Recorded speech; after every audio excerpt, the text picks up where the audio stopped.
Olá, turma!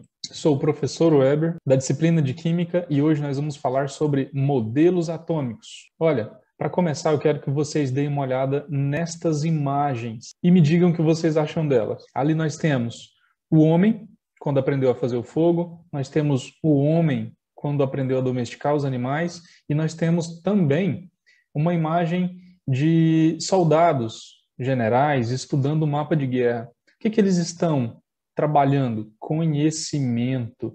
Notem que todos eles levaram vantagens sobre os demais naquela época específica. Por quê? Porque conhecimento é poder.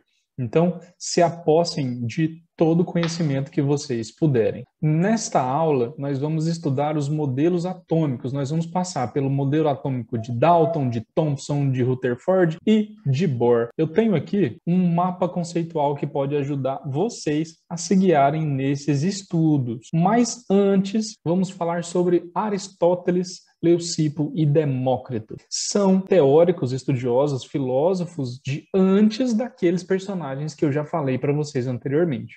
Aristóteles, por exemplo, acreditava que a matéria seria formada pela mistura de 4 elementos: ar, fogo, terra e água. E a mistura desses componentes formavam o que a gente conhece como quente, seco, frio e úmido. Ele era tipo o Avatar, sabe? Só zoando. E existiram outros pensadores da antiguidade que tiveram um pensamento mais semelhante com o que nós temos hoje. Claro que houveram algumas mudanças. O nome deles era Leucipo e Demócrito, e eles viveram há cerca de 400 anos antes de Cristo. Eles acreditavam que a matéria era composta por pequenas partículas indivisíveis. Então vocês perceberam que a preocupação com a constituição da matéria, ela vem de longa data? Pois é. Então, os gregos foram os primeiros a nos fornecer teorias acerca da constituição da matéria. Imaginem vocês pegando uma pedra, quebrando ela, até chegar numa partícula muito pequena. Aí você para e pensa, poxa, a matéria não é formada por terra, água, fogo e ar. Ela é formada pelo quê? Partículas muito, muito, muito, muito pequenas que foram chamadas, naquela época e até hoje, de átomo. Átomo vem do grego. O A significa não e o tomo significa divisível. Então, não divisível. Daí surgiram vários outros modelos. Modelos, pessoal, são desenhos, são ilustrações daquilo que nós queremos representar. A primeira teoria atômica que nós vamos estudar são as teorias de Dalton. Dalton acreditava que a matéria era constituída por partículas muito, muito pequenas, maciças e indivisíveis, que ele associou com bolas de bilhar. Que era isso mesmo, bolas de sinuca. É claro que não do mesmo tamanho, mas muito, muito, muito pequenininha. E ele acreditava também que esses átomos, eles se reuniam em proporções definidas para formar os diversos tipos de substâncias. Nesse meio tempo, surgiram também outros teóricos que formularam as leis ponderais, Lavoisier e Proust, mas esse é um assunto para outra aula. O químico sueco Berzelius elaborou nomes para os nossos elementos químicos, porque até lá os elementos químicos conhecidos, menos de 50, eram notados por símbolos. Por exemplo, o símbolo do ouro era uma bolinha, o símbolo da prata, uma lua. Dalton chamava esses elementos químicos pelos seus nomes em inglês, mas Berzelius inovou. Ele começou a chamar os elementos químicos pelo seu nome em latim. Mas, gente, por que chamar os trem de latim? Ninguém sabe falar isso. Sabe por quê? Porque latim é uma língua morta. Quer dizer que não existe nenhuma civilização que fala ela nativamente, que adota ela como língua do seu país, do seu povo. Quer dizer que ela nunca vai sofrer uma alteração. Por isso, todos nós adotamos o latim para nomear os elementos químicos. O ouro, por exemplo, tem o símbolo AU, porque vem do latim aurum. Então, notem que os símbolos dos elementos químicos agora são compostos por uma ou duas letras. Quando for de 2 letras, obrigatoriamente a primeira tem que ser maiúscula e a segunda minúscula. Então, nunca escreva um símbolo de elemento químico composto por 2 letras com as 2 letras maiúsculas. Então, nós podemos ter aqui algumas representações chamadas de fórmulas. Nós temos os átomos, temos as moléculas e temos as fórmulas para representar todas essas substâncias. H2O é a fórmula molecular da água, da substância água. Ela é uma substância composta por 2 átomos de hidrogênio e um átomo de oxigênio. Então, quais são os elementos químicos que compõem a molécula de água? O hidrogênio e o oxigênio. E qual a quantidade de átomos que estão nesta molécula? 2 átomos de hidrogênio e um átomo de oxigênio. Isso mesmo. Aqui embaixo vocês podem ver a representação da molécula de água numa estrutura espacial. O átomo de oxigênio é a bola azul grandona e os átomos de hidrogênio são as bolinhas cinzas. Então aí nós temos substâncias simples, substâncias compostas. Substâncias simples são aquelas formadas pelo mesmo elemento químico. Por exemplo, o oxigênio, o gás oxigênio, é o O2, 2 átomos de oxigênio. São o mesmo elemento químico, então é chamado de uma substância simples. O que é uma substância composta, professor?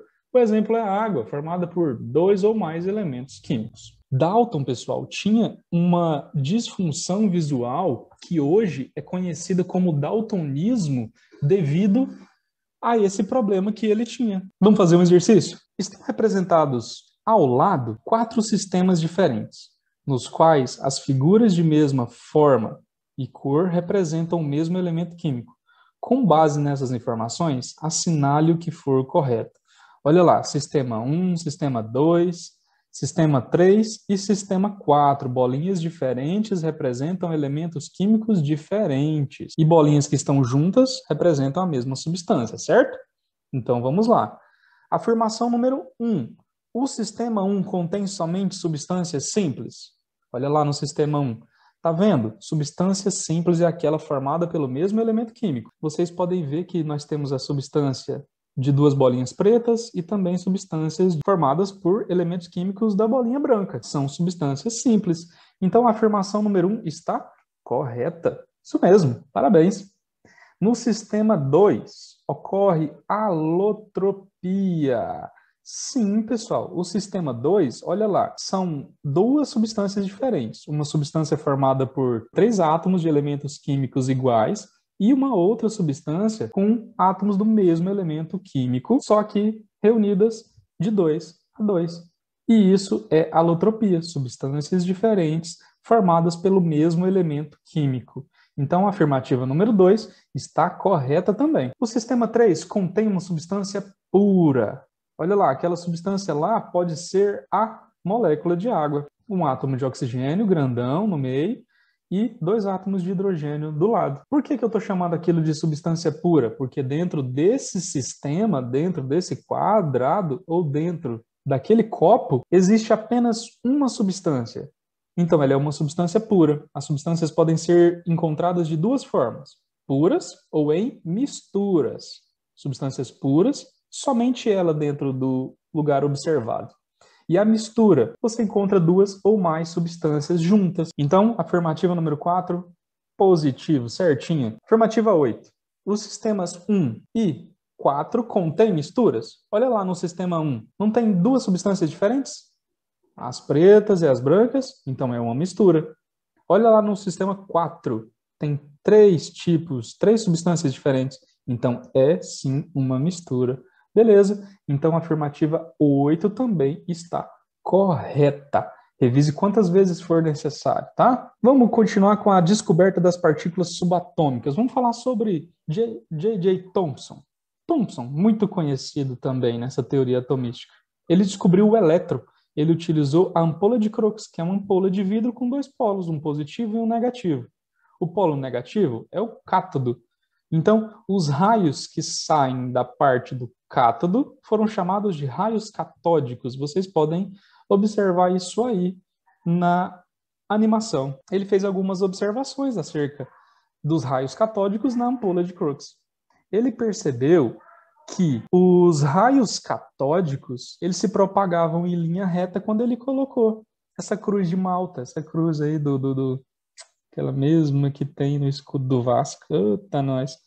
Tá? Então ele percebeu que ela se propagava em linha reta. Por quê? Porque formou uma sombra. Ele percebeu também, numa terceira observação, que esses raios, eles possuem massa. Por quê? Porque eles tocavam uma espécie de catavento. E, numa última observação, ele percebeu que esses raios catódicos eram atraídos pela parte positiva de anteparo que ele colocou. Ele colocou um anteparo positivo e um anteparo negativo. Polos, né? E aí, ele percebeu que esses raios, eles eram atraídos para a parte positiva. Então, pensa comigo, o que é atraído pelo positivo? Não é o negativo? Então, qual é a carga desses raios catódicos? Negativo, isso aí. Então, ele fez a descoberta dos elétrons dessa forma. Aí ele formulou o modelo atômico dele para explicar a teoria dele sobre o átomo. Ele já não acreditava mais na teoria de Dalton. Dalton acreditava, lembra, que era uma esfera maciça, indivisível, mas ele não. Ele acreditava que tinha sim uma partícula, e essa partícula eram os elétrons. E ele chamou esse modelo atômico de pudim de passas. Ele acreditava que existia uma esfera de carga positiva e nela existiam cargas negativas nesse meio, encrostadas, como se fossem as uvas passas de um pudim. Agora, o exercício número 2. Dadas as seguintes observações: natureza elétrica da matéria, indivisibilidade do átomo, presença de partículas pequenas e com carga no átomo. Considerando que o modelo de Thomson tratou de novos conhecimentos sobre o átomo, que até então não haviam sido propostas por falta de embasamento científico, quais dos itens a seguir estão de acordo com este modelo atômico? Vamos avaliar?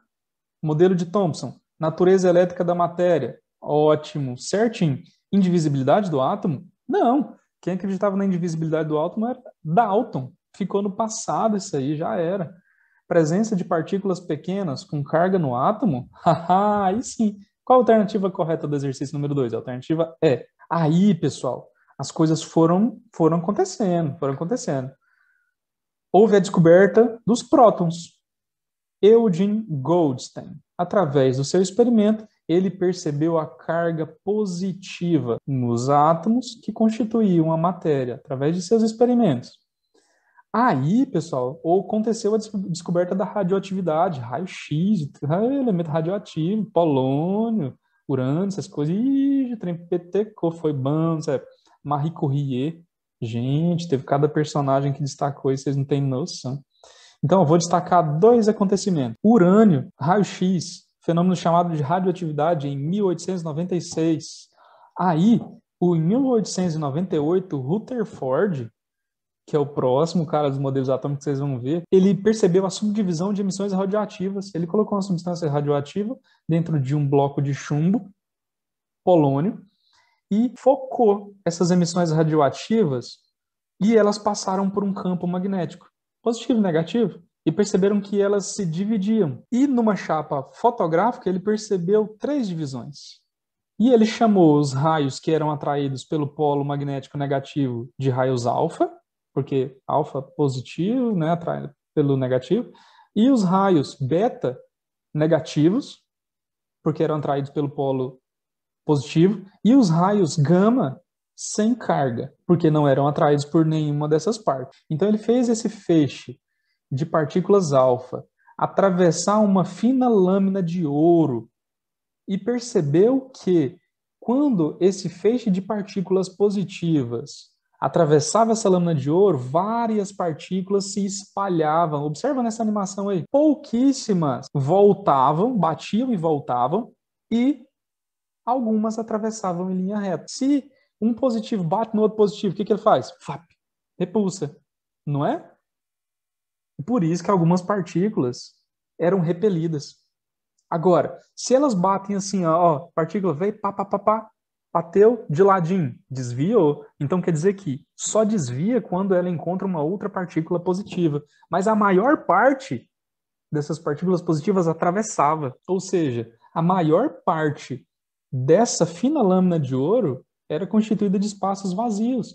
Então ele fez algumas observações. A maior parte das partículas alfa atravessava a lâmina sem sofrer desvios. A conclusão: a maior parte do átomo deve ser vazio. Esse espaço, que ele chamou de eletrosfera, deve estar localizados os elétrons. Por quê? Negativos. B. Poucas partículas alfa não atravessavam a lâmina e voltavam. Pá, deve existir no átomo uma pequena região onde está concentrada a sua massa, que ele chamou de núcleo. Algumas partículas alfa sofriam desvios na sua trajetória ao atravessar a lâmina. Então, ele concluiu que o núcleo do átomo deve ser positivo, que provoca uma repulsão das partículas alfa, que também eram positivas. Daí surgiu o modelo atômico de Rutherford. Esse modelo descrevia o átomo como tendo uma eletrosfera, onde tinha os elétrons, né, uma região, uma nuvem cheia de elétrons, de cargas negativas, e lá no meio, uma carga positiva. E ele associou isso ao sistema solar. Então, o modelo atômico de Rutherford ficou conhecido como modelo do sistema solar, assim como vocês podem ver aí na animação. Só que aí, pensa comigo, positivo não atrai negativo? Se o átomo tem o núcleo positivo e os elétrons estão aqui, ó, girando negativamente, um dia eles iam colidir com esse núcleo e esse átomo ia se desfazer, mas não é isso que acontece. Então, os cientistas continuaram a pensar sobre isso. E James Chadwick, ele descobriu o nêutron. Então ele disse que para estabilizar esse núcleo, para que o átomo não se desfizesse, existiam as partículas neutras lá no centro. E existiam juntos prótons e nêutrons. E ao redor giravam os elétrons na sua eletrosfera. Então ele fez uma aperfeiçoação do modelo atômico de Rutherford. Daí, nós vamos fazer mais 2 exercícios. Associe as afirmações a seus respectivos responsáveis. O átomo não é indivisível e a matéria possui propriedades elétricas. Quem falou de elétrons? Dalton, Thomson ou Rutherford? Thomson. O átomo é uma esfera maciça. Quem? Dalton. O átomo é formado por 2 regiões denominadas núcleo e eletrosfera. Rutherford. Então, qual a alternativa correta, pessoal?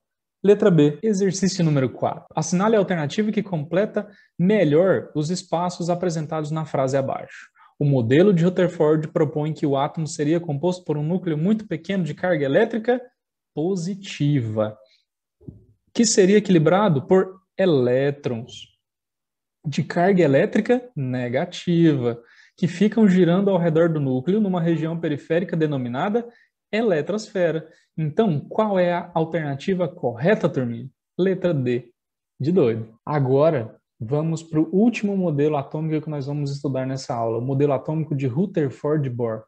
Nós temos o núcleo e a eletrosfera. Lá no núcleo temos o quê? Os prótons, que têm carga positiva, e os nêutrons, que têm carga neutra. E na eletrosfera orbitam os elétrons de carga elétrica negativa. Agora, o modelo de Rutherford-Bohr, vocês devem estar se perguntando, por que Rutherford de novo?